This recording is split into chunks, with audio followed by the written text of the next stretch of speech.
عرب کے کسی قبیلہ کی ایک کالی لونڈی تھی، انہوں نے اسے آزاد کر دیا اور وہ انہی کے ساتھ رہتی تھی۔ اس نے بیان کیا کہ ایک دفعہ ان کی ایک لڑکی جو دلہن تھی نہانے کو نکلی، اس کا کمر بند سرخ تسموں کا تھا، اس نے وہ کمر بند اتار کر رکھ دیا یا اس کے بدن سے گر گیا، پھر اس طرف سے ایک چیل گزری جہاں کمر بند پڑا تھا، چیل اسے سرخ رنگ کی وجہ سے گوشت سمجھ کر جھپٹ کر لے گئی۔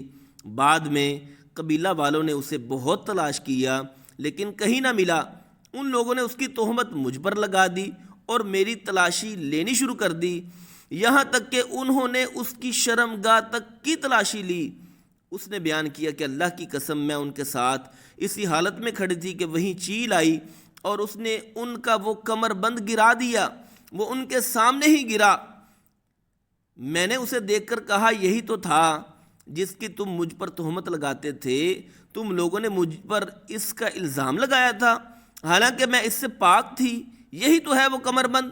اس لونڈی نے کہا کہ اس کے بعد میں رسول اللہ صلی اللہ علیہ وسلم کی خدمت میں حاضر ہوئی اور اسلام لائی۔ حضرت عائشہ رضی اللہ عنہا نے بیان کیا کہ اس کے لیے مسجد نبوی میں ایک بڑا خیمہ لگا دیا گیا، یا یہ کہا کہ چھوٹا سا خیمہ لگا دیا گیا۔ حضرت عائشہ رضی اللہ عنہا نے بیان کیا کہ وہ لونڈی میرے پاس آتی اور مجھ سے باتیں کیا کرتی تھی، جب بھی وہ میرے پاس آتی تو یہ ضرور کہتی کہ کمر بند کا دن ہمارے رب کی عجیب نشانیوں میں سے ہے، اسی نے مجھے کفر کے ملک سے نجات دی۔ حضرت عائشہ رضی اللہ عنہا بیان فرماتی ہیں کہ میں نے اس سے کہا آخر بات کیا ہے؟ جب بھی تم میرے پاس بیٹھتی ہو تو یہ بات ضرور کہتی ہو۔ آپ نے بیان کیا کہ پھر اس نے مجھے یہ قصہ سنایا۔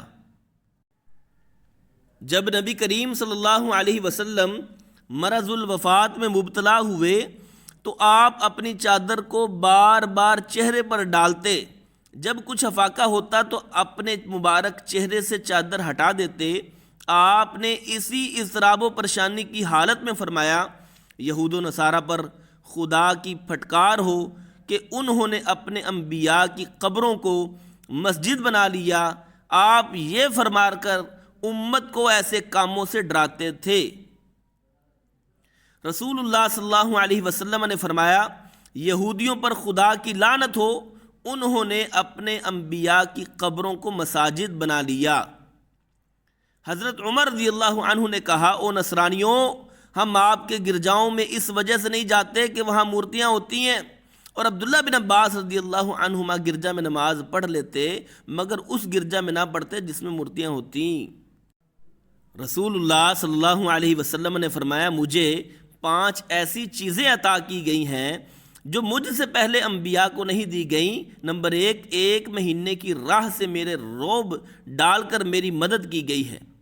نمبر 2، میرے لیے تمام زمین میں نماز پڑھنے اور پاکی حاصل کرنے کی اجازت ہے، اس لیے میری امت کے جس آدمی کی نماز کا وقت جہاں بھی آ جائے اسے وہی نماز پڑھ لینی چاہیے۔